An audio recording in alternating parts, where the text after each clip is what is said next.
এই রমজান মাস আসছে, রোজা, এই রোজার মাসে সামান্য ভাই আমার গ্যাস হচ্ছে, অম্বল হচ্ছে বলে অনেকে রোজা ছেড়ে দেয়। মনে রাখবেন এসব অজুহাত আল্লাহর দরবারে চলবে না। আপনি রোজা ছাড়তে পারবেন না। একটা রোজা যদি ইচ্ছাকৃতভাবে ছেড়ে দেন, তার কাফারা হবে 60টা ধারাবাহিক রোজা। পরপর 60 খানা রোজা রাখলে একটা ফরজ রোজার কাফারা বলা হয়েছে। আবার এই 60টার ভিতরে যদি একটা ইচ্ছাকৃতভাবে ছেড়ে যায়, আবার তার কাফারা লাগবে 60টা রোজা। এইভাবে সারা জীবন রাখলেও একটা ভাই আমার ফরজ রোজার হক আদায় করা হবে না। হে তরুণ যুবকেরা, এই রমজান মাসে রোজা আপনারা আমার জন্য আল্লাহ ফরজ করেছেন। ইয়া আইয়ুহাল্লাযীনা আমানু কুতিবা আলাইকুমুস সিয়াম কামা কুতিবা আলাল্লাযীনা মিন ক্বাবলিকুম লাআল্লাকুম তাত্তাকুন। আমার আল্লাহ বলছেন তোমরা মুত্তাকি বান্দা হয়ে যাবে। তোমাদের পূর্ববর্তীদের উপরও রমজানের রোজা ফরজ করা হয়েছিল। রমজানের রোজা রাখবেন। রোজার মধ্যে যেমন আমাদের মহাব্বত থাকে, ভালোবাসা থাকে, আমরা দেখানোর জন্য রোজা রাখি না। যারা আমরা রোজা রাখি তারা দেখানোর জন্য রাখি না, কারণ আমরা ইচ্ছা করলেই ঘরের ভিতর ঢুকে পানি খেতে পারতাম, খাবার খেতে পারতাম। কিন্তু যারা রোজা রাখে তারা কখনো খায় না, তারা লুকিয়ে খায় না, গোপনে খায় না, পানিতে ডুবুক দিয়েও পানি এক গাল খেয়ে নেয় না। কারণ সে আল্লাহর নৈকট্য হাসিল করার জন্য আল্লাহর প্রতি ইবাদতটা পরিপূর্ণতার সঙ্গে পালন করছে। এইভাবে রমজানের রোজা যেমন আমরা পরিপূর্ণতার সঙ্গে রাখি, সমস্ত আমলগুলো আমাদের পরিপূর্ণতার সঙ্গে করতে হবে। তবে মনে রাখবেন হে তরুণ যুবকেরা, আমার আল্লাহ আপনাকে আমাকে ইবাদতের জন্য পাঠিয়েছেন। ইবাদত ছাড়া অন্য কোনো উদ্দেশ্যে আমার আল্লাহ পাঠাননি। কোরআন মাজিদে তাই বলেছেন, মা খালাকতুল জিন্না ওয়াল ইনসা ইল্লা লিয়াবুদুন। জোরে হবে না? আল্লাহ বলছেন বান্দারে, হে দুনিয়ার মানুষ শোনো, আমি তোমাদের ইবাদতের জন্য পাঠিয়েছি, ইবাদত করার জন্য তোমাদের পাঠিয়েছি। তোমরা ইবাদতটা আমার ভুলে যেও না। কেমন করে কুফরি করো, কেমন করে নাফরমানি করো, কেমন করে আমি আল্লাহর ইবাদত ভুলে যাও। কাইফা তাকফুরুন, তোমরা কেমন করে কুফরি করো। তোমরা ছিলে মৃত, ফাআহিয়াকুম, আমি তোমাদের জীবন দান করেছি। সুম্মা ইউমীতুকুম, আবার তোমরা মারা যাবে, এই পৃথিবী থেকে মারা যাবে। সুম্মা ইউহয়ীকুম, আবার তোমাদের জিন্দা জীবিত করা হবে। এই পৃথিবী থেকে মারা যাওয়ার পরে এক সময় তোমাদেরকে আবার হযরত ইসরাফিল আলাইহিস সালাম যখন সিংহায় ফুঁক দেবেন, বাঁশি যখন বাজাবেন, সমস্ত মৃতরা জীবিত হয়ে যাবে। ধুলোর সঙ্গে, পানির সঙ্গে যেখানে আপনার জিসম মিশে গিয়ে ধুলো হয়ে যাক, আপনার নাভি হলো জার, এই নাভির সঙ্গে আল্লাহ এসে আবার একত্রিত করে কিয়ামতের ময়দান হাজির করে দেবে। হে তরুণ যুবকেরা, আল্লাহ বলছেন বান্দারে, সুম্মা ইলাইহি তুরজাউন, তোমাদেরকে আমি আল্লাহ আমার কাছে ফিরতে হবে। সুতরাং তোমরা আমি আল্লাহকে ভয় করো, আমি আল্লাহর ইবাদত করো, আমি আল্লাহর সঙ্গে নাফরমানি করো না, আমি আল্লাহর নির্দেশগুলো মেনে চলো, আমি আল্লাহকে ভয় করো। ভয়টা করার মতো ভয় করো। আমি আল্লাহকে ভয় করার মতো ভয় করলে তুমি আর অপরাধ করতে পারবে না। তুমি সর্বক্ষেত্রে মনে করবে আমার আল্লাহ সব খবর রেখেছেন। ইন্নাহু আলিমুম বিজাতিস সুদূর, অন্তরের খবর তোমার আল্লাহ জানেন তুমি কি চাইছো।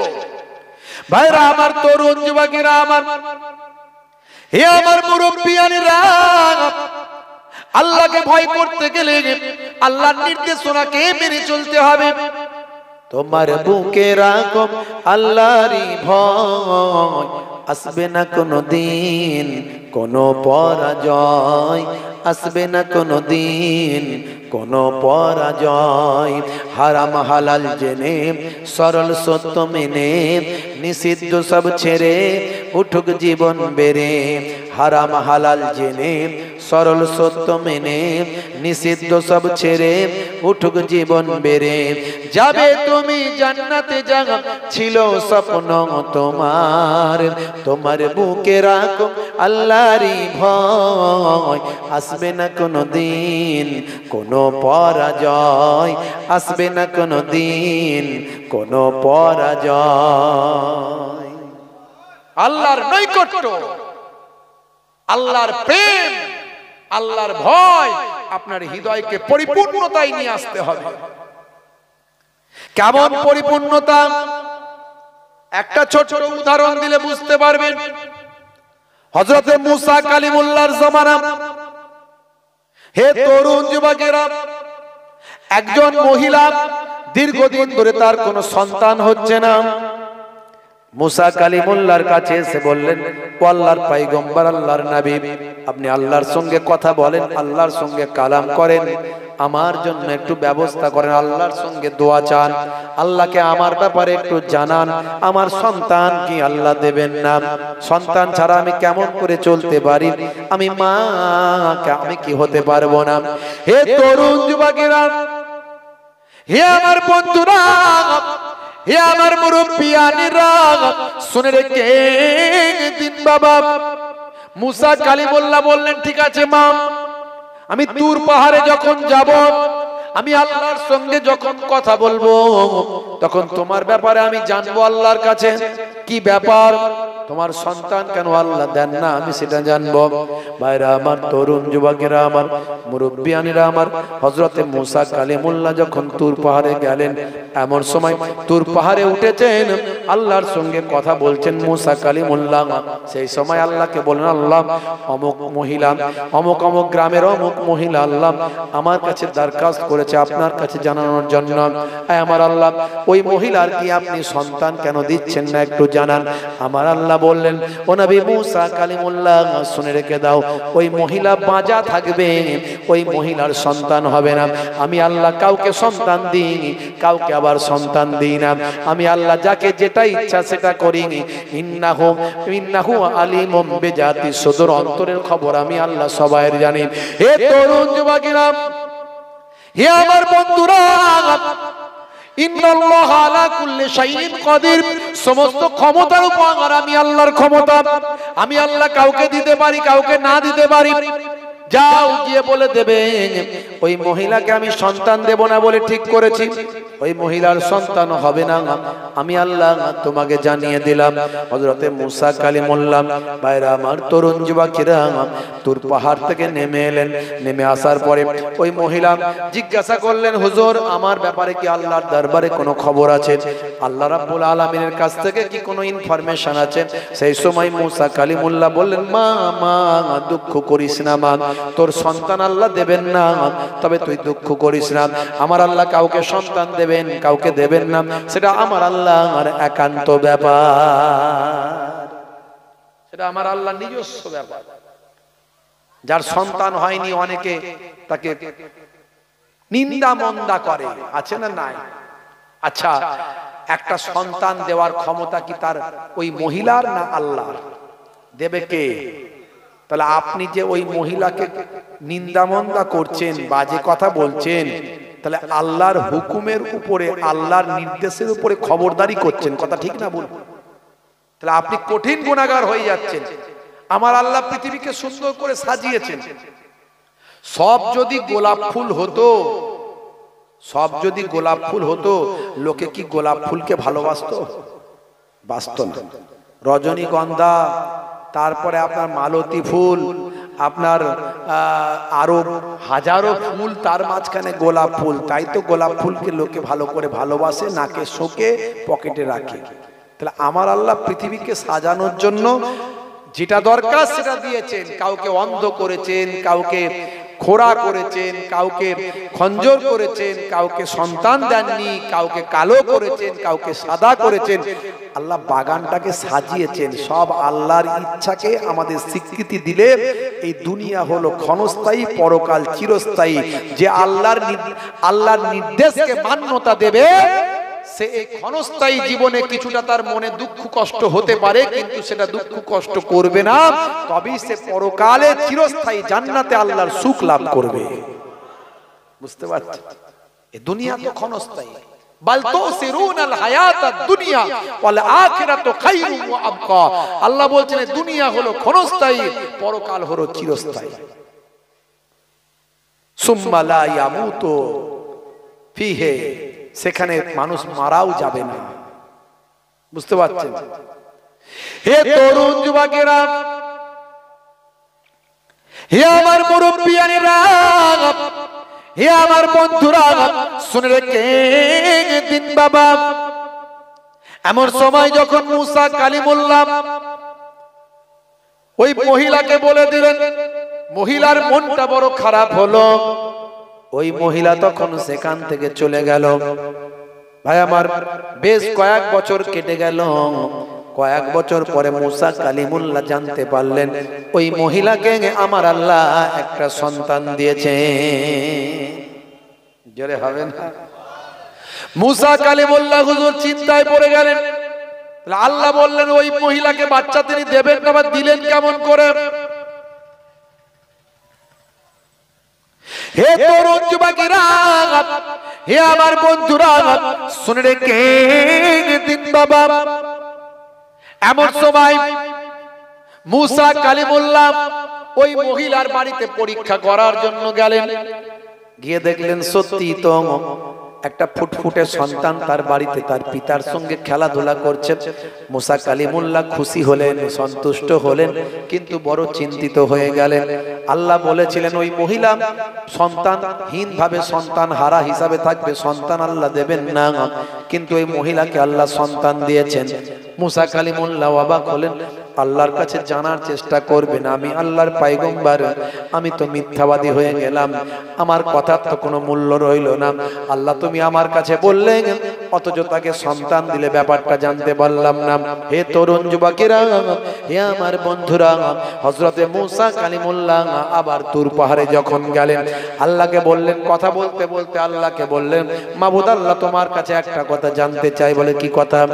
হে আমার আল্লাহ, তুমি বলেছিলেন ওই যে মহিলার কথা আমি কয়েক বছর আগে বলেছিলাম, তাকে কি তুমি সন্তান দেবে না? তুমি বলেছিলেন না, হবে না, তাকে আমি সন্তান দেব না, কিন্তু তুমি তার সন্তান দিয়েছ।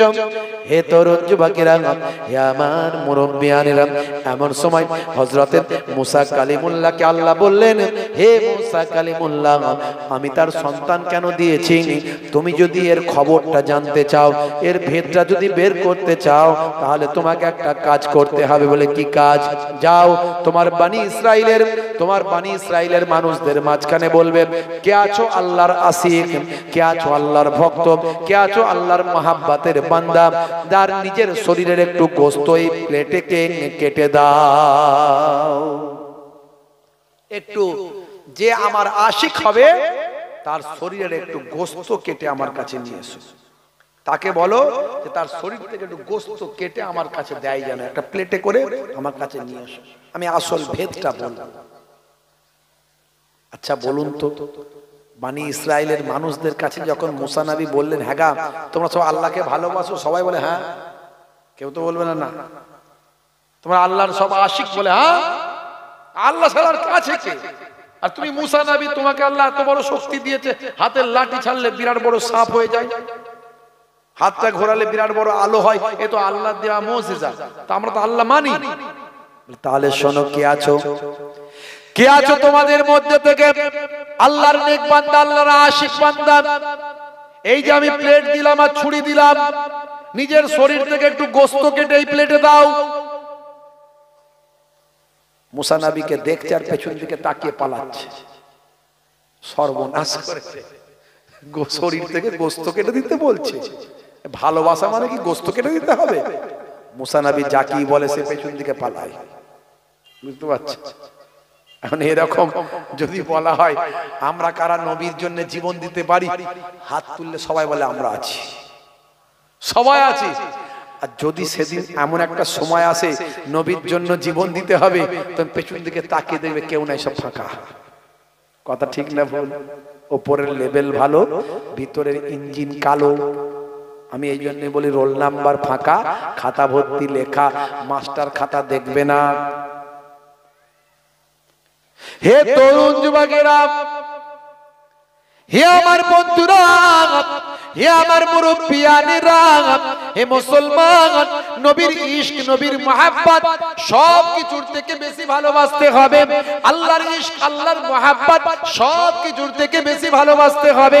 আল্লাহ বলছেন, শুনে রেখে দাও, ইয়া আইয়ুহাল্লাযীনা আমানুত্তাকুল্লাহা হাক্কা তুকাতিহি ওয়া লা তামুতুন্না ইল্লা ওয়া আনতুম মুসলিমুন।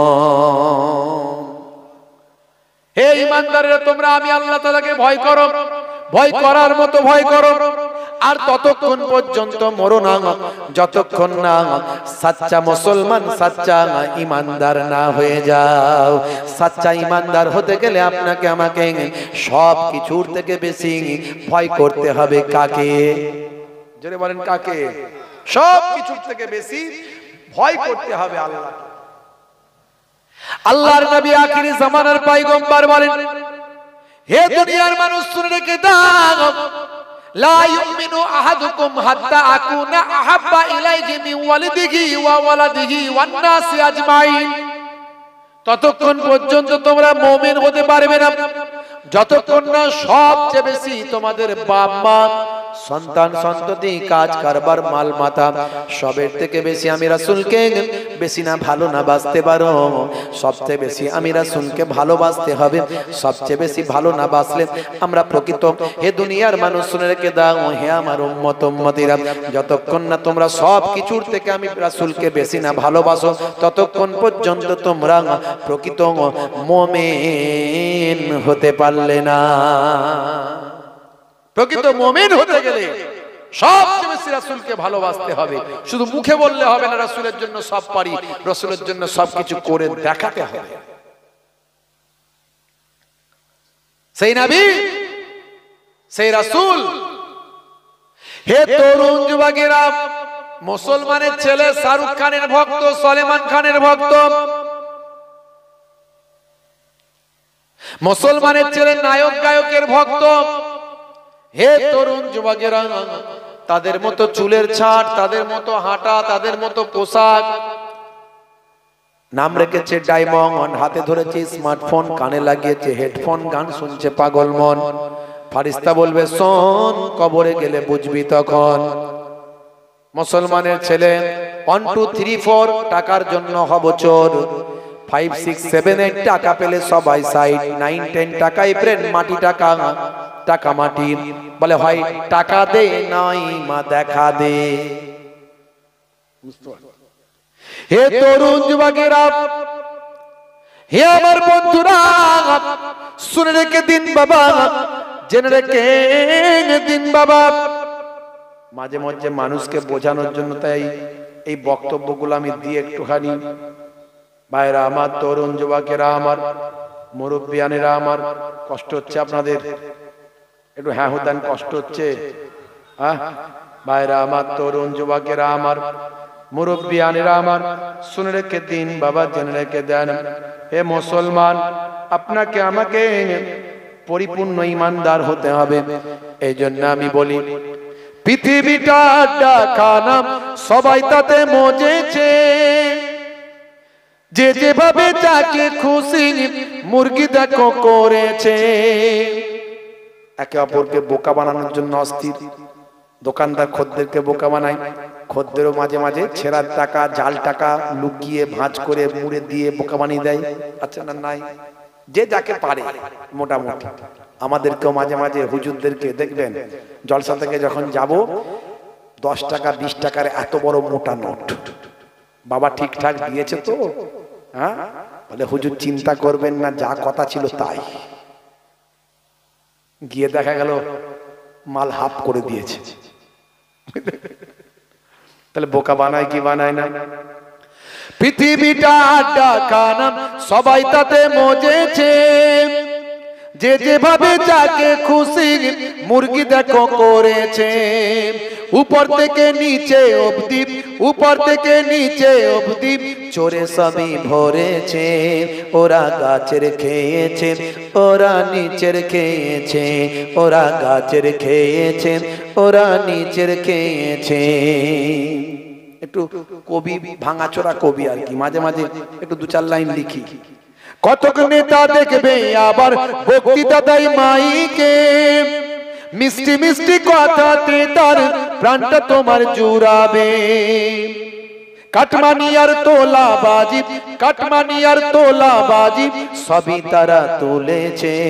ওরা গাছের খেয়েছে, ওরা নিচের খেয়েছে, ওরা গাছের খেয়েছে, ওরা নিচের খেয়েছে। রক্ষক আজ ভক্ষক সেজে মানুষ লুটেছে, পুলিশ কিংবা ডাক্তার যে হোক কমিশন খেয়েছে।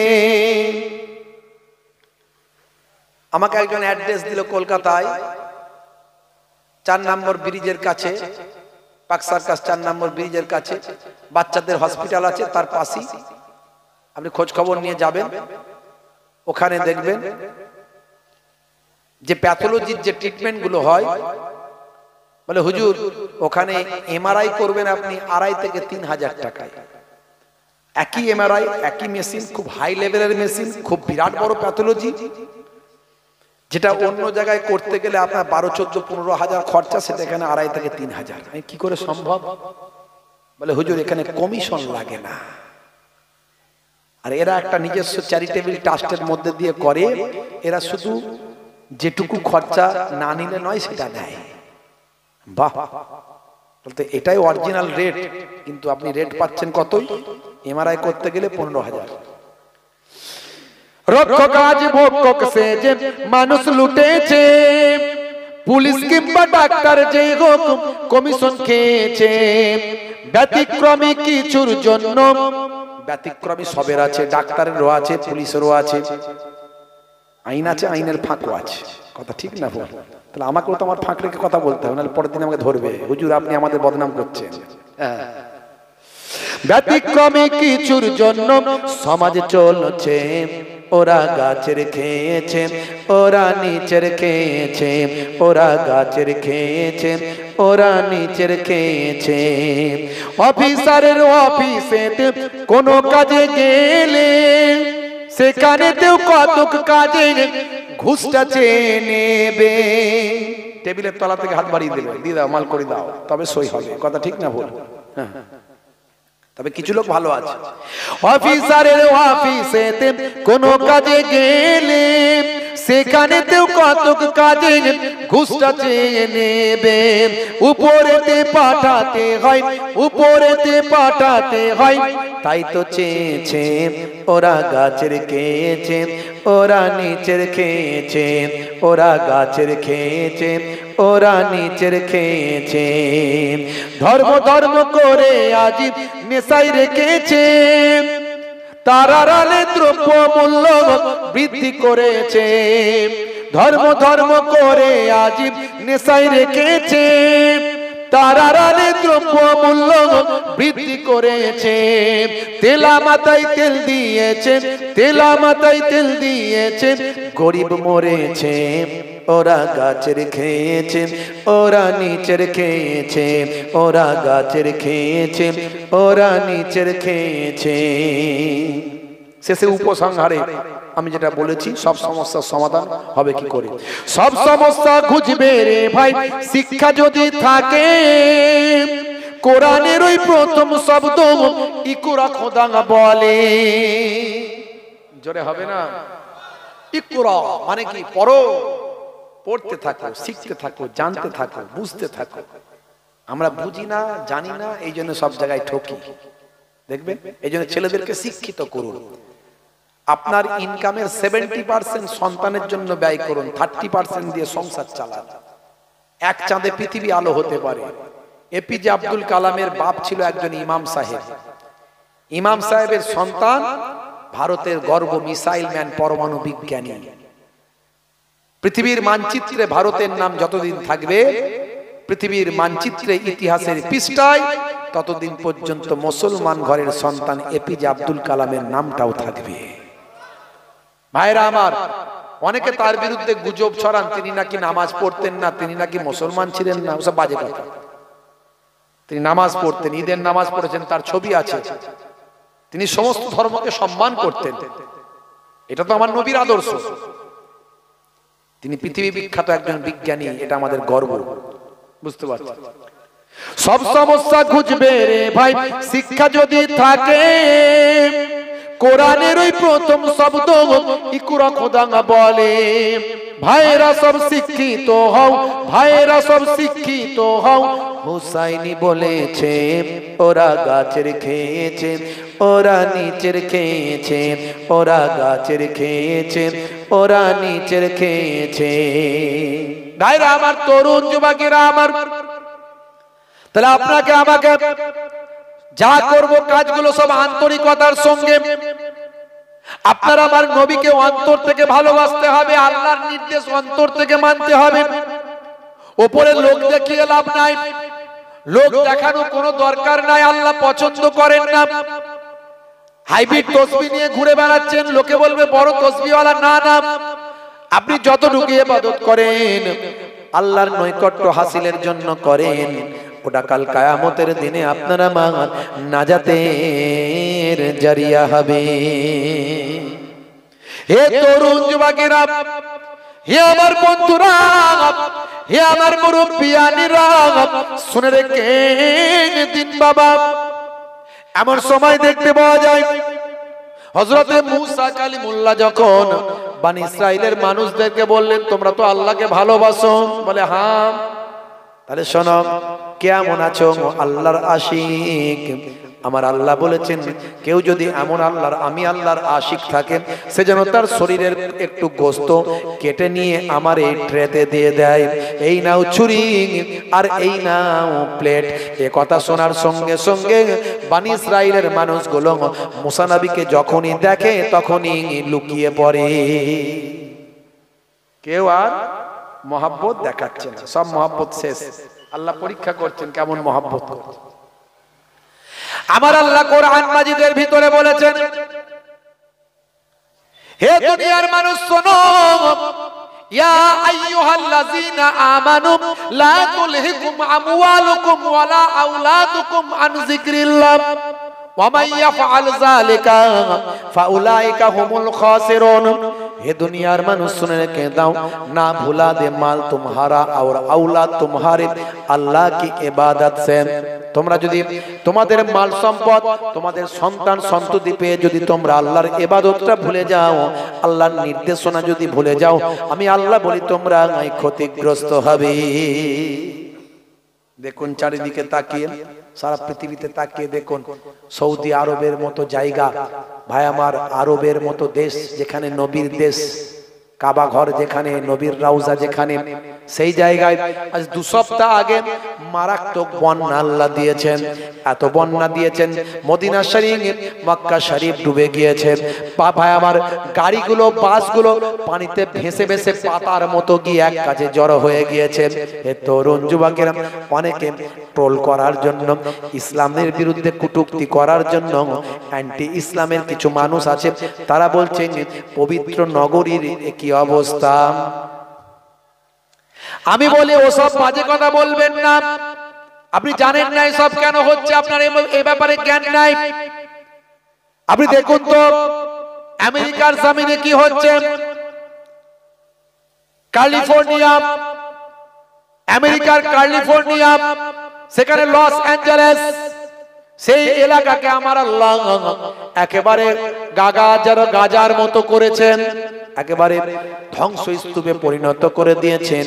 সেই জায়গাকে আমার আল্লাহ ধ্বংসাত্মক মরুভূমিতে পরিণত করে দিয়েছেন, যেখানে বিনোদন জগতের বিনোদন শহর, বিনোদনের শহর, বিনোদন নগরী বলা হয়, যেখানে মিলিনিয়াররা থাকে, বিলিয়নিয়াররা থাকে, বা আমার কোটি কোটি টাকার সম্পত্তির মালিক যারা, তারা সেই জায়গায় থাকে। সেই জায়গাকে আমার আল্লাহ ধ্বংসেতে পরিপূর্ণ করে দিয়েছেন। হে তরুণ যুবকেরা, মাত্র কয়েক সপ্তাহ আগে নেপালে আল্লাহ এমন ভূমিকম্প দিলেন, হাজার হাজার মানুষ মারা গেল। ভাইরা আমার, তরুণ যুবকেরা আমার, এই কুম্ভ মেলায় আগুন লেগে গেছে। আপনারা দেখেছেন কুম্ভ মেলায় আগুন লেগেছে। আসলে এই জিনিসগুলো নিয়ে কখনো ধর্মের সুশ্রী দেওয়ার দরকার নাই। তবে এটুকু আপনাদের মাঝখানে আমি বলতে পারি, ইসলামে বলা হয়েছে, হাদিসে বলা হয়েছে, মানুষ যখন আল্লাহর পথ থেকে সরে যায়, যখন নাফরমানি করে, আমার আল্লাহ তখন তাদের উপর গজব নাজিল করে। সৌদি আরবের জমিনেও যেটা হয়েছে, এটা আল্লাহর গজব ছাড়া আর কিছু নয়। কেন? তার কারণটা কি? সৌদির জমিনে আপনারা জানেন, সেখানে নাইট ক্লাব করা হয়েছে, বার করা হয়েছে, হালাল বার নাম দিয়েছে। মদ খাবে আবার হালাল বার। মদ আবার হালাল নাকি? হালাল বার। মদ খাওয়ার জায়গা আবার হালাল বার। মদ খাচ্ছে বলছে হুজুররাও সব মদ বলে, এটা মদ নয় রে, মেডিকেল জুস। ডাক্তার খেতে বলেছে, শরীর স্বাস্থ্য ভালো হবে। বুঝতে পারছেন? গোয়ার মতো সি বিচ করেছে সেখানে। শুধু তাই নয়, সারা পৃথিবীর নর্তকীদের নিয়েছে, সেখানে কনসার্ট করা হয়েছে গানের নাচের। শুধু তাই নয়, সেখানে মডেলিং করার জন্য মডেলারদের নিয়েছে, ফ্যাশন শো সেখানে করা হয়েছে অর্ধলঙ্গ পোশাক পরিয়ে। এমনকি নাচ গানের জন্য যে কনসার্টের জন্য বা আমার যে স্টেজটা করা হয়েছে, সেই স্টেজটাতে আবার কাবা শরীফের ছবি লাগানো হয়েছে। এত কিছু ভাই, আমার আল্লাহর অসম্মান, নবীর অসম্মান আমার আল্লাহ বরদাস্ত না করে তাদের উপর সামান্য একটা গজব দিয়েছে। সাবধান হও, এর আগেও এরকম আল্লাহ দিয়েছেন। হে তরুণ যুবকেরা, হে আমার বন্ধুরা, হে যুবকেরা, সাবধান হয়ে যাও। এখনো বলে যাই নামাজটা পড়ো, নামাজ ছেড়ো না। এখনো বলছি রাসূলের সুন্নত ভুলে যেও না। এখনো বলছি নায়ক গায়কের ভক্তের খাতা থেকে নামটা কেটে আল্লাহ এবং রাসূলের ভক্তের খাতায় নামটা লেখাও। হে যুবকেরা, হে তরুণেরা, কখনো মদকে মেডিকেল জুস বলে খেও না। মদকে আল্লাহ হারাম করেছেন, কোরআন মাজিদে আমার আল্লাহ জানিয়ে দিয়েছেন, ইন্নামাল খামরু ওয়াল মাইসিরু ওয়াল আনসাবু ওয়াল আজলামু রিজসুম মিন আমালি শাইতান। হে তরুণ যুবকেরা, হে আমার বন্ধুরা, হে আমার মুরব্বিয়ানিরা, শুনে রেখে দিন বাবা, আল্লাহ তাআলা নেশা করতে বারণ করেছেন। দয়ার নবী নেশা মুক্ত জীবন যাপন করতে বলেছেন। হে যুবকেরা, তিরঙ্গা, গুটকা, বিড়ি, সিগারেট, খৈনি, তারি, মদ এগুলো খেও না বাবা, নেশা মুক্ত জীবন যাপন করো। আল্লাহর নবী বলছেন, কুল্লু মুসকিরিন হারাম, প্রত্যেকের নেশা হলো হারাম। নেশা মুক্ত জীবন যাপন করবে। আজকের স্বাস্থ্য বিশেষজ্ঞরা বলেন, নেশা মুক্ত জীবন যাপন করলে তার আয়ু বেড়ে যায়। এখন আয়ু বেড়ে যায় তাদের মতে, আমরা আয়ু বেড়ে যায় বলে নেশা মুক্ত জীবন যাপন করবো তা নয়। আমরা নেশা মুক্ত জীবন যাপন করবো, আল্লাহ নিষেধ করেছেন, নবী নিষেধ করেছেন, অটোমেটিক আমাদের আয়ু বাড়বে।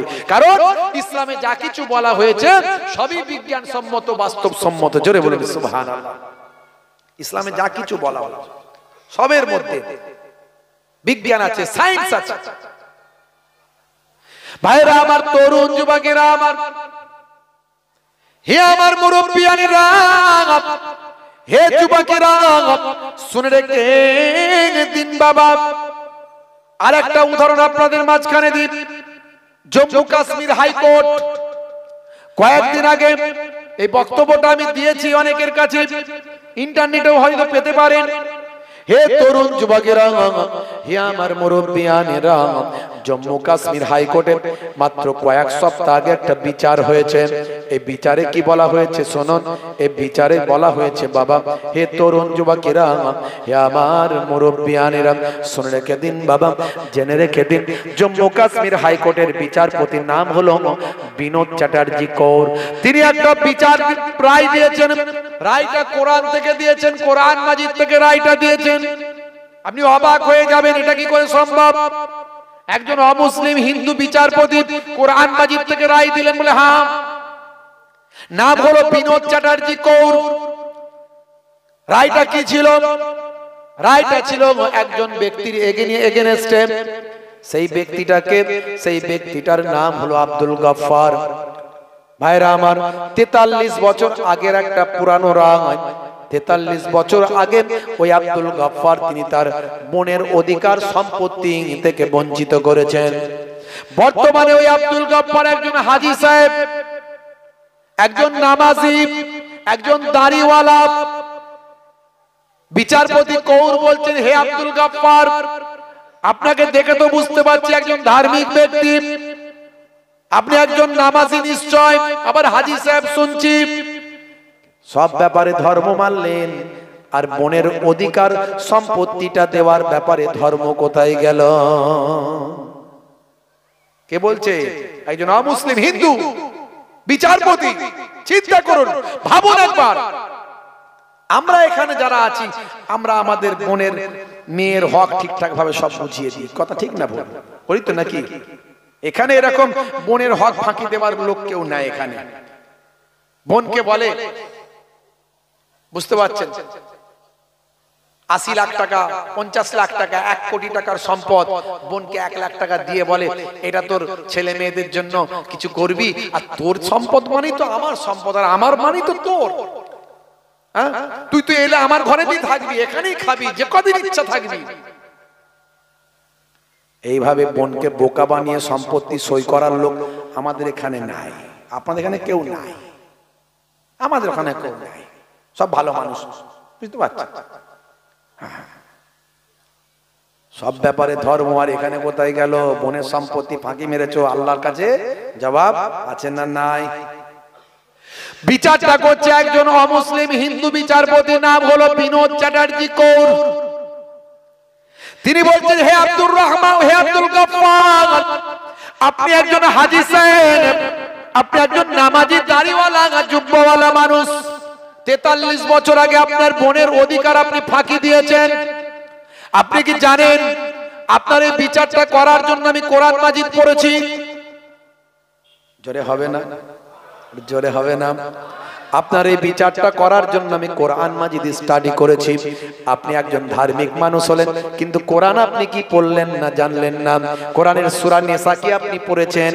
শুনুন তাহলে আমি আপনাকে বলি। সেই সময় বিচারপতি কৌর বললেন, হে আব্দুল গাফফার শুনুন, কোরআন মাজিদের সূরা নিসায় আপনি যাবেন। সূরা নিসার 11 নম্বর আয়াতে আল্লাহ কি বলছেন? আমার আল্লাহ বলছেন, ইউসিকুমুল্লাহু ফি আওলাদিকুম ফি আওলাদিকুম লিযাকারি মিসলু হাযিল উনসায়াইন। হে তরুণ যুবকেরা, আমার আল্লাহ বলছেন, হে আব্দুল গাফফার শুনুন, পুত্র দুইজন কন্যা যেটা পাবে পুত্র সেটা পাবে, অর্থাৎ পুত্র পাবে 2 কন্যার সমান, 2 কন্যার সমান পুত্র সম্পত্তি পাবে। মানে একজন পুত্র যেটা পাবে, কন্যা তার অর্ধেক পাবে। তাহলে আপনি আপনার বোনের অধিকার কেন দেননি? আজ আমি কোরআনের রায়কে সামনে রেখে আপনার জন্য বিচারের রায়টা দিলাম। আল্লাহর কোরআন থেকে বিচারটা হলো। জোরে হবে না? 1450 বছর আগে আল্লাহর কোরআন যা বলেছে, নবীর হাদিস যা বলেছে, আজকের যুগে সব বিজ্ঞান আর বাস্তবতায় প্রমাণিত। বোনের অধিকার নষ্ট করবেন না। কিসের সম্পত্তি? 3.5 হাত মাটি ছাড়া, 3টে কাফন ছাড়ার কি আছে আপনার? কিসের জন্য বঞ্চিত করছেন? নিজের আখেরকে নষ্ট করছেন। আজও বলে দিয়ে যায়, যার যেটা অধিকার তাকে বুঝিয়ে দিন। ভাইরা আমার, তরুণ যুবকেরা আমার, হে আমার মুরব্বিয়ানেরা, কথাই কথা বেরিয়ে যায়, বেশি লম্বা চওড়া নয়। এমন সময় হযরতে মুসা কালিমুল্লাহ যখন বলেছিলেন বনি ইসরাইলের মানুষদের, কে আছো বাবা? কেউ গোশতের টুকরো শরীর থেকে কেটে দিল না। আল্লাহর মহাব্বত মুখে অন্তর থেকে দেখাতে পারলো না, বাস্তবে প্রমাণ দিতে পারলো না। হযরতে মুসা কালিমুল্লাহ মনক্ষুণ্ণ হলেন, চিন্তা করলেন, হায় রে হায়, একজন মানুষকেও পেলাম না যে আল্লাহর ইশকে মাশগুল হয়ে নিজের শরীরের সামান্য গোশত কেটে প্লেটে দেবে। সেই প্লেটটা গিয়ে আমি আল্লাহর দরবারে সুপুরত করব। এমন সময় মুসা কালিমুল্লাহ মনক্ষুণ্ণ হয়ে সেই সময় তিনি পাহাড়ের আকাশে, ভাই আমার, ওই তুর পাহাড়ের দিকে আবার গমন করছেন।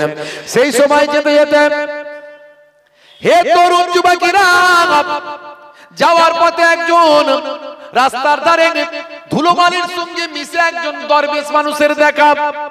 একজন দরবেশ মানুষ ভাই আমার রাস্তার ধারে বসে বসে ইবাদত করছেন, গায়ে তার ধুলোবালি লেগে আছে, জড়সড় হয়। একজন দুর্বল মানুষ সেই সময় আওয়াজ দিয়ে বলছেন, হে নবী মুসা কোথায় যাচ্ছেন? বলে বাবা তুমি জেনে কি করবে? বলে একটু বলুন না হুজুর কোথায় যাচ্ছেন? বেয়াদবি নেবেন না, আপনি আল্লাহর পয়গম্বর, আপনি আল্লাহর নবী, আপনার কাছে কি জানতে পারি না? বলে জানো নিশ্চয়, আমি যাচ্ছি তুর পাহাড়ে আল্লাহর সঙ্গে কথা বলার জন্য।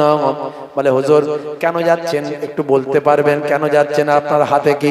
বলে এটা হলো ট্রেন, এটা হলো ট্রেন। আর এই যে ছুরি, বলে কেন? আল্লাহ বলেছিলেন যদি আমার আশিক কোনো বান্দা থাকে, সে যদি তার একটু গোশত দেয়, তার শরীরের গোশত যদি কেটে দেয়, তাহলে একটা রহস্যের উন্মোচন আমার আল্লাহ করবেন, একটা রহস্যের ভেদটা আমার আল্লাহ জানাবেন। হে তরুণ যুবকেরা, এমন সময় ওই দরবেশ বান্দা বললেন, হে নবী মুসা কালিমুল্লাহ, আমি আল্লাহর আশিক, বলুন কতটা গোশত লাগবে আমার শরীরের, আমি কেটে দিচ্ছি আমার শরীর থেকে। মুসা কালিমুল্লাহ বুঝতে পারলেন তাহলে একজন বান্দা তো পাওয়া গেল আল্লাহর আশিক। দাও বাবা দাও, তাহলে দাও, তোমার শরীর থেকে দাও, তোমার জরাজীর্ণ জীর্ণ শীর্ণ শরীর, এটুকু শরীর থেকে আর কোথা থেকে দেবে, তাই দাও বাবা। আল্লাহর নবী মুসা কালিমুল্লাহ তার হাতে প্লেটটা দিলেন, ছুরিটা দিলেন, তার শরীরের হাত থেকে কিছু অংশ কেটে তিনি প্লেটে দিয়ে দিলেন। মুসা কালিমুল্লাহ ছুরি নিয়ে আর ওই প্লেট নিয়ে চলে যাচ্ছেন এবার তুর পাহাড়ের দিকে। আবার ওই দরবেশ বান্দা ডাকলেন, ও নবী মুসা শুনুন, যাবেন না যাবেন না, আবার আসুন। আবার তিনি ফিরে এলেন, বললেন নবী মুসা শুনে রেখে দেন, ও নবী মুসা কালিমুল্লাহ, আমার আল্লাহ শরীরের গোশত দিতে বলেছেন, কিন্তু কোন জায়গার গোশত দিতে বলেছেন এটা তো আমার আল্লাহ বলেননি। তবে শরীরের সবচেয়ে ভালো জায়গা হলো হাট, ভালো জায়গা হলো কাল্ব, এই কাল্বের জায়গা, হাটের জায়গা থেকে আমি একটু গোশত কেটে দিই। আবার ছুরিটা নিলেন, নিয়ে বুকের হাটের এখান থেকে, বুকের হৃদয়ের এখান থেকে আবার একটু গোশত কেটে আবার দিয়ে দিলেন। দিয়ে মুসা কালিমুল্লাহ আবার চলে যাচ্ছেন। হে তরুণ যুবকেরা, আবার ডাক দিলেন, ডাক দিয়ে বললেন, না না না, আমার আল্লাহ কোন জায়গার গোশত দিতে বলেছেন এটা তো জানি না। আবার একবার ছুরিটা দিন, নিজের ঘাট থেকে কিছুটা গোশত কেটে ওই প্লেটে দিয়ে বললেন, এবার আপনি যান। মুসা কালিমুল্লাহকে বললেন, আপনি আমার পক্ষ থেকে আল্লাহকে সালাম দেবেন। হযরতে মুসা কালিমুল্লাহ ওই গোশতের প্লেটটা নিয়ে আল্লাহর দরবারে যখন গেলেন, আমার আল্লাহ খুশি হয়ে গিয়ে বললেন, ও নবী মুসা কালিমুল্লাহ, তাহলে শুনে রাখো, ওই মহিলাকে আমি আল্লাহ কেন বাচ্চা দিয়েছিলাম। আমার আল্লাহ বললেন, শোনো মুসা কালিমুল্লাহ, হে নবী মুসা কালিমুল্লাহ, তুমি যখন আমার দরবার থেকে চলে গেলেন, আমি যখন তোমাকে বলেছিলাম ওই মহিলা আর বাচ্চা দেব না, তখন তুমি ওই মহিলাকে বলেছিলেন। ওই মহিলা চোখ ভরা পানি নিয়ে যখন চলে যাচ্ছিল, চলে তার বাড়িতে চলে গেল। আর এদিকে এই যে দরবেশ যে আমার জন্য নিজের গোশতের টুকরো কেটে দিয়েছে, তিন জায়গা থেকে গোশতের টুকরো কেটেছে, ওই দরবেশ ঘুরতে ঘুরতে মহিলার বাড়িতে গেল, একটু পানির পিপাসা লেগেছিল। মহিলাকে গিয়ে বলল, মা একটু পানি কি তুমি আমাকে খাওয়াতে পারো? ওই মহিলা বড় নারাজ ছিল, কষ্টের মধ্যে ছিল, আমার সন্তান আল্লাহ দেবেন না, আমার সন্তান হবে না, আমি কেন মানুষকে দান করব, কেন মানুষকে খাওয়াবো? না না আমি খাওয়াবো না। এটা তার মনের ভিতর শয়তান উদিত করেছিল, কিন্তু তারপরেও তার মনে হয়েছিল না, আমার আজকে সন্তান দেয়নি বলে আমি রাগান্বিত হয়েছি, শয়তান আমার মনে ওয়াসওয়াসা দেওয়ার চেষ্টা করছে। কিন্তু এমন অনেক নিয়ামত আমাকে আল্লাহ দিয়েছেন, যে নিয়ামতের আমি আল্লাহ আমি শুকরিয়া আদা করতে পারবো না। সেই সময় ওই দরবেশকে ওই মহিলা পানি পান করালো। দরবেশ খুশি হয়ে গেলেন, খুশি হয়ে গিয়ে বললেন, মা তোমার মনে কি কোনো দুঃখ কষ্ট আছে মা? সেই সময় ওই মহিলা তার ওই দরবেশের কাছে নিজের সন্তানের কথা বলেছিল। হে তরুণ যুবকেরা, হে নবী মুসা কালিমুল্লাহ, আমার আশিক যে নিজের গোশতটা আমার জন্য কেটে দেয়, এমন আশিক যদি ওই মহিলার জন্য আমি আল্লাহর কাছে দোয়া চাই, আমি কি তার দোয়াটা ফেরাতে পারি? আমি আল্লাহ তাআলা ওই দরবেশের দোয়া কবুল করে ওই মহিলা আর আমি আল্লাহ সন্তান দিলাম। জোরে হবে না, জোরে হবে না। আমি আল্লাহ আমার নির্দিষ্ট চিন্তাকে পরিবর্তন করে দিলাম ওই দরবেশের দোয়ার খাতিরে। যে আমার আশিক হয় তার জন্য আমি সবকিছু করতে পারি। মাল্লাহুল মাওলা ফালাহুল কুল, বান্দা যখন আল্লাহর হয়ে যায় কুল মাখলুকাত তার গোলাম হয়ে যায়। মান কানা লিল্লাহি কানা আল্লাহু লাহু, যে বান্দা আল্লাহর হয়ে যায় স্বয়ং আল্লাহ তার হয়ে যায়। বলার উদ্দেশ্য আপনি আল্লাহর ইশক মহাব্বত নিয়ে আসুন, আন্তরিকতা। আমি আন্তরিকতা নিয়ে ওয়াজ করেছি, আজকে আমি খুব একটা ইবাদত নিয়ে ওয়াজ করিনি, আজকে আন্তরিকতা নিয়ে ওয়াজ করেছি। প্রথম থেকে আমার ওয়াজটা ভাবুন আমি কি ওয়াজ করলাম। সবকিছু করবেন ভালোবেসে, হৃদয় দিয়ে, মহাব্বতের সঙ্গে। নামাজ পড়ছেন, নামাজটা যেন আল্লাহকে দেখানোর জন্য শুধু না হয়, নামাজটার মধ্যে থাকবে আন্তরিকতা, আল্লাহকে রাজি করা, রেজামান্দি, আল্লাহর খুশি। ইবাদত, ইবাদতও তাই। মানুষের সঙ্গে ব্যবহার করছেন, ব্যবহারটাও তাই। সবটার মধ্যে আন্তরিকতা, আর্টিফিশিয়াল যেন না হয়ে যায়, লৌকিকতা যেন না হয়ে যায়, লোক দেখানো যেন না হয়। কারণ আমাদের মধ্যে লোক দেখানো স্বভাবটা বেশি চলে এসেছে, বুঝতে পারছেন ভাইরা আমার, তরুণ যুবকেরা আমার। ফিতনার সময়, আখেরি জামানা, ফিতনার সময়, চারিদিকে ফিতনা, চারিদিকে ফিতনা। ভাই আমার, সারা বিশ্বে তাকিয়ে দেখুন ফিতনা চলছে। খুন খারাপি, মারপিট, দাঙ্গা হাঙ্গামা, বোমবাজি, যুদ্ধ, লড়াই, অশান্তি সারা পৃথিবীতে চলছে। আর মানুষে মানুষে ভেদাভেদ, হিংসা, বিদ্বেষ, জাতি, ধর্ম, বর্ণ নিয়ে। তারপরে আবার মুসলমান, মুসলমানের সিলসিলা, মাযহাব, দল, এই দল ওই দল, ইওকে কাফের, ওকে বেঈমান। তারপরে আবার একই সিলসিলা, একই দলের, একই পাড়ার, একই গোত্রের, একই এলাকার মুসলমান মুসলমান ভাই, ইওকে বেঈমান, ওকে কাফের, ইওর কুটুক্তি, ওর কুটুক্তি, আছে না নাই? যারা বলেন ফিতনা, ফিতনা থেকে বাঁচুন, ফিতনা থেকে বাঁচুন। এটা ধ্বংসের কারণ।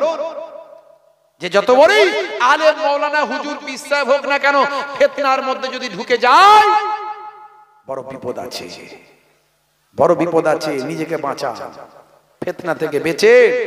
আপনি চলুন, চায়ের দোকানে বসে বসে গীবত হচ্ছে, অমুক পীর সাহেব এই বলেছে, অমুক মাওলানা ওই বলেছে, অমুক পীর সাহেব খারাপ, অমুক পীর সাহেব অমুক, ও তো অমুক হয়েছে, অমুক হয়েছে। এই যে আপনি সমালোচনা করলেন, করে আপনিও ফিতনার মধ্যে ঢুকে গেলেন। ফিতনা যখন কানে আসবে সরে চলে যান সেখান থেকে, নিজেকে বাঁচান। কু আনফুসাকুম ওয়া আহলিকুম নারা, নিজে বাঁচো, নিজের পরিবারকে বাঁচাও জাহান্নামের আগুন থেকে। আল্লাহ নিজে কোরআনে বলেছেন। এই ফিতনা থেকে আল্লাহ আমাদের বাঁচার তৌফিক দান করেন, বলুন আল্লাহুম্মা আমিন। ভাই, জোর করে কেউ কারো ঘাট ধরে তুলতে পারে না, আর কেউ কারো ঠ্যাং ধরে নামাতে পারে না। পারবে? যে বলেন, এ কি কাউকে কোনোভাবে কিছু করার জিনিস? ঘাট ধরে কেউ কাউকে তুলে দিল, এই উপরে উঠে যা, উঠে গেল। আবার কেউ কাউকে ঠ্যাং ধরে নামিয়ে দিল, এই নেমে যা, নেমে গেল। আল্লাহর দেওয়া সম্মান, আল্লাহর দেওয়া ইজ্জত, আল্লাহ যাকে মনোনীত করেন তাকে দেন। এই জোর করে কিছু হয় না। কেউ ধরে চাগিয়েও তুলে দিতে পারবে না, আর কেউ ঠ্যাং ধরে নামিয়ে দিতে পারবে না। এই পৃথিবীতে চারিদিকে শুধু ফিতনা চলছে। সম্মান, ইজ্জত, গাড়ি বাড়ি, জায়গা জমি, সম্পত্তি, এগুলো কিন্তু ক্ষণস্থায়ী, চিরস্থায়ী নয়। চিরস্থায়ী হলো আখিরাত। সে আখিরাতের কথা আপনাকে আমাকে ভাবতে হবে। বাপেরা আমার, তরুণ যুবকেরা আমার, মুরব্বিয়ানেরা আমার, খুব অল্প সময়ে দু চার কথা আলোচনা করলাম। আপনাদের খেদমত থেকে বিদায় নেব। একবার মোহাব্বতের সঙ্গে দরুদ শরীফ আল্লাহুম্মা সাল্লি আলা। পরের হুজুরকে নিয়ে চলে আসেন।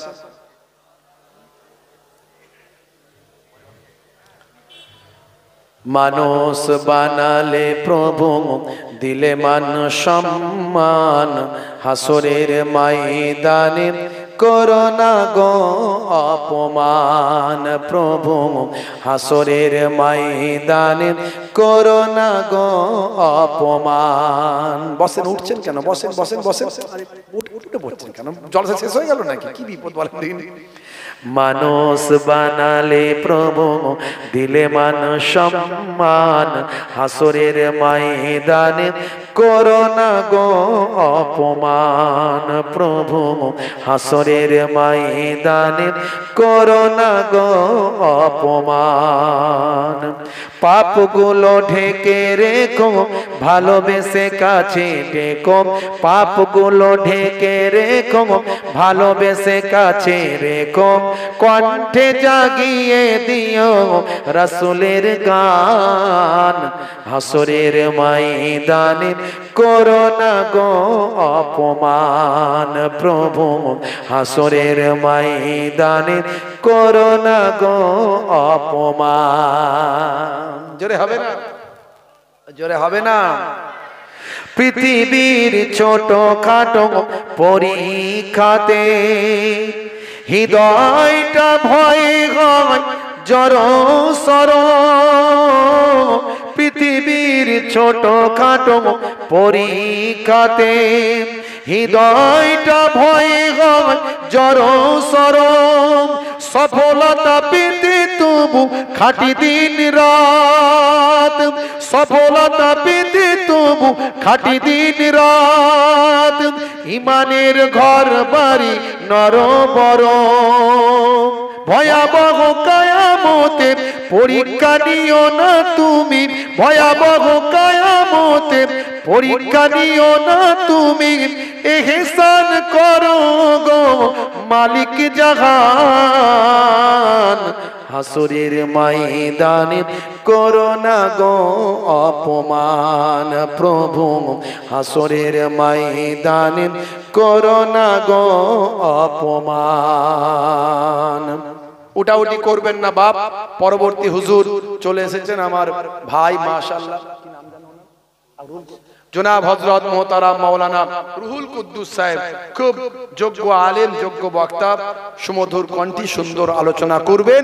আপনারা উঠাউঠি করে মজলিসটা নষ্ট করবেন না। পরে ভাই আছে তো করবেন, এই নষ্ট হয়ে যাবে পরে। মাশাআল্লাহ, আপনারা দোয়া রাখবেন, আমি দোয়া রাখি, আপনারা মজলিসটা নষ্ট করবেন না। বাবা আমার ভাইয়ের পরে মাওলানা মোহতারাম রুহুল কুদ্দুস সাহেব উনি আছেন, সম্মানীয় যোগ্য আলেম মাশাআল্লাহ, তিনি ওয়াজ নসিহত করবেন। তারপরে আমার ছোট ভাই, মামাতো ভাই, পীরের আওলাদ, তিনিও আসবেন, এসে আখির মোনাজাত করবেন। আপনারা মজলিস নষ্ট করবেন না, আমার সঙ্গে মুসাফা করতে হবে না, মহাব্বতের সঙ্গে আমি সালাম দিই, আসসালামু আলাইকুম। একবার আপনারা সালাম দেন, ওয়া আলাইকুম আসসালাম ওয়া রাহমাতুল্লাহি ওয়া বারাকাতুহু। দরুদ শরীফ, আল্লাহুম্মা সাল্লি।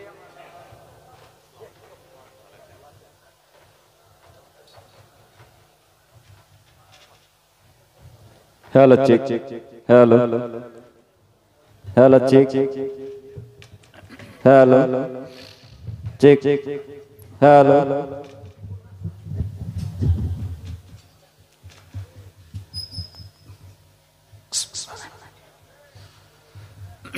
तकबीर, नारे तकबीर, नारे तकबीर, सिलसिला हक मुजाद्दिद जमान, सिलसिला हक मुजाद्दिद जमान, হরিণখোলা দরবার শরীফ, মায়াপুর দরবার শরীফ, হরিকাঠি যুবকদের পরিচালনায় মহান ইসালে সাহেব, হরিকাঠি পশ্চিমপাড়া যুবকদের